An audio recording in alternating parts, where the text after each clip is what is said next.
Howdy folks, this is Archer's Paradox. Good morning to you. It's a great Friday morning. Continuing my video chats on hunters and gun laws and whatnot. I want to start into a couple things here. I had read on Facebook last night about Smith & Wesson to stop selling guns in California due to micro-stamping laws.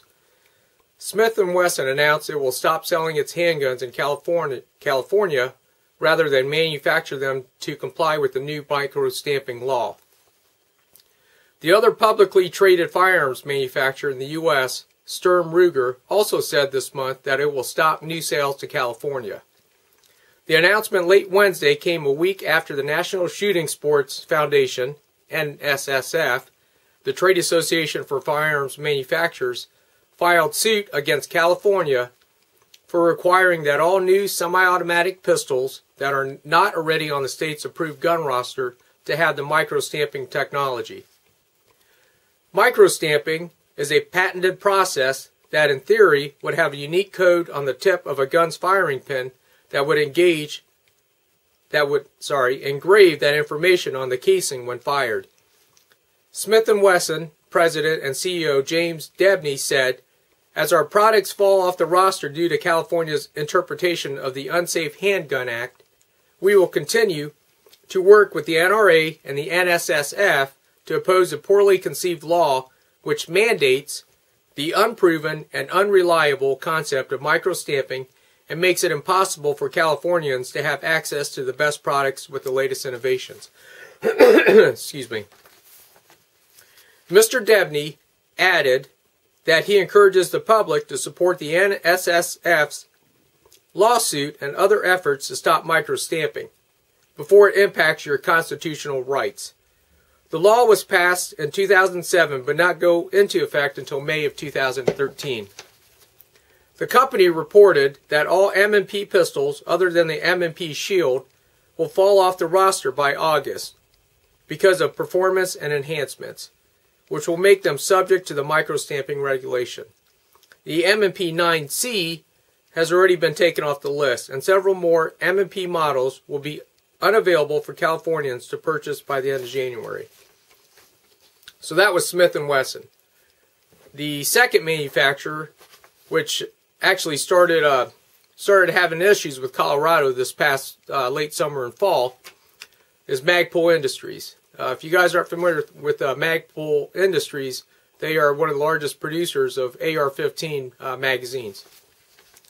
I just printed this off Fox News website. This was published early, just in the past couple days.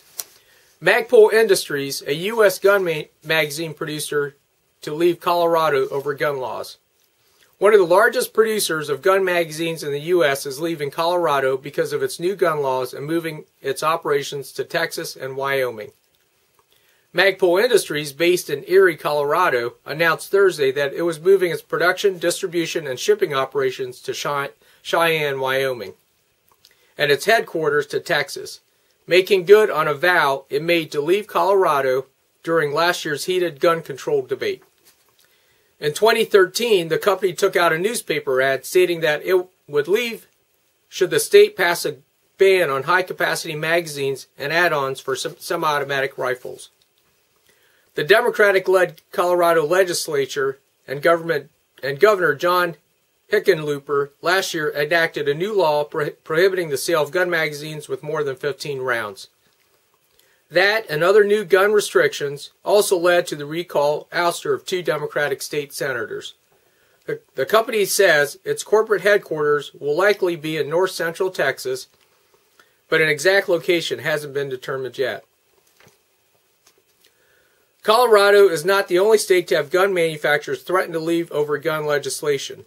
In 2013, Beretta USA threatened to move its Maryland manufacturing plant along with roughly 400 jobs after Democrat Governor Martin O'Malley began a push for one of the most ambitious gun control agendas in the country.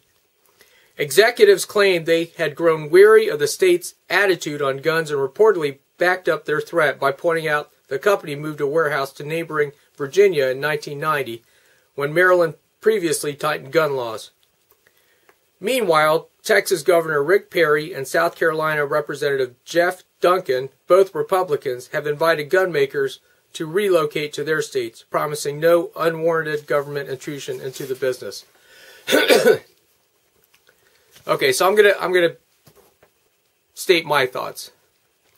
What motivated me to address this topic is a post from one of my Facebook friends who lives in California. Imagine if you live in California and could not move for economic or, more importantly, personal family reasons. Now your gun rights have been deeply treaded upon. I read my Facebook friend's post last night, and I commented on it, and I told her that I felt for her deeply, because I couldn't imagine living in a state such as California and now Colorado, where the state legislators are dictating to me what I can and cannot own, and more importantly, limiting gun manufacturers to sell to me as a state resident. My other thought, for Magpul Industries, imagine if you had worked in one of these companies. The anti-gunners have no regard for the employees and their families. Let's take a look at that concept. Okay, I assume that a lot of you guys and gals out there have a job, like I have a job.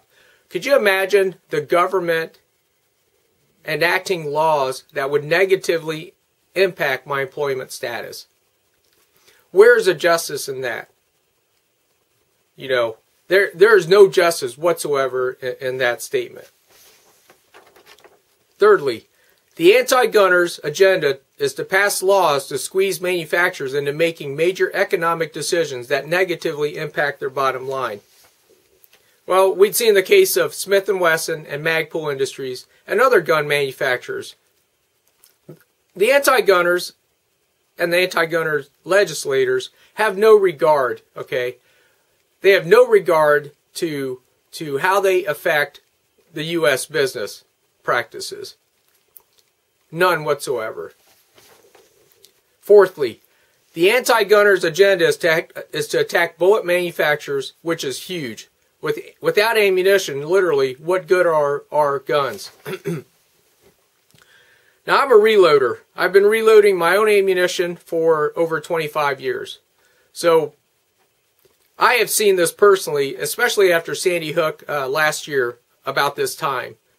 You know, the scarcity that was created by that panic was tremendous. You know, I'd seen prices for reloading components double and triple in price. So in conclusion, we need to vote this year in the 2014 midterm elections. Okay, you guys and gals out there, we need to fight this at the grassroots level and at the state level. We need to take control back of the U.S. Senate. Right now, it's democratically controlled.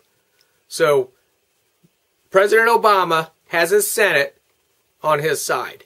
We need that's our first agenda. We need to get the Senate back. We need to get both houses back on the Republican side. Okay? More specifically, you guys and gals need to go out and educate yourself and get your non-hunting and non-anti-gunning friends to educate themselves and pick out which legislators in your district and in your state that are against the gun control laws.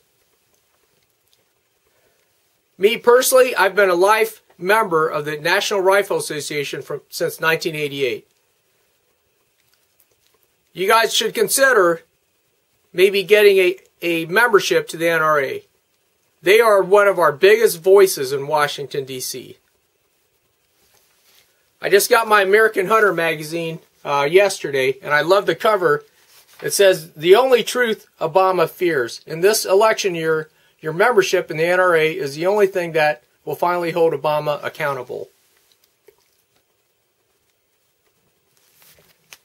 And finally, I have to mention the Facebook friend last night. I won't mention her name, but I am going to, like I've promised all my Facebook friends, if you give me an idea to talk about, it's probably going to end up on my video.